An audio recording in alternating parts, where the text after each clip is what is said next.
قاد الحسين عموتة المنتخب الأردني إلى الفوز بثلاثية دون رد على منتخب طاجكستان في المباراة التي جمعت المنتخبين اليوم لحساب الجولة الخامسة من التصفيات الآسيوية المؤهلة إلى كأس العالم 2026 على أرضية ملعب عمان الدولي.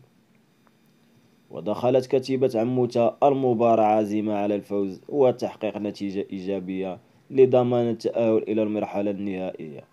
ورغم إهدار المنتخب الأردني مجموعة من الفرص السانحة للتسجيل في الشوط الأول، إلا أن المدرب المغربي قام بمجموعة من التغييرات والتعديلات على مستوى النهج التكتيكي، ما جعل النشامة يتسيدون الشوط الثاني من المباراة.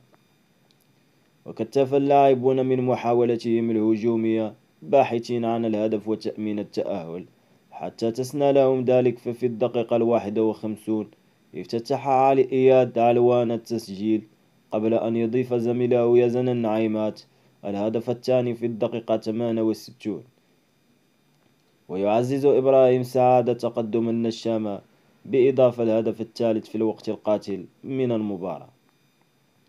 وحقق الإطار المغربي حسين عموتة فوزا هاما على ضيفه الطاجيكي بثلاثية أهداف دون رد ليضمن تأهله إلى المرحلة النهائية من التصفيات الآسيوية لكأس العالم 2026 التي ستحتضنها أمريكا والمكسيك وكندا. وبهذا الفوز حسم المنتخب الأردني تواجده في المرحلة الأخيرة من التصفيات الآسيوية المؤهلة إلى كأس العالم 2026،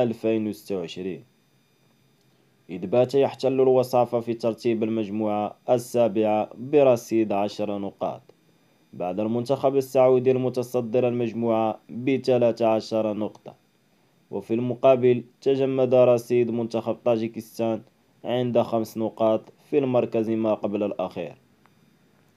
ويواجه منتخب الأردن منتخب السعودية يوم الثلاثاء المقبل برسم الجولة السادسة والأخيرة من التصفيات الآسيوية المؤهلة إلى كأس العالم.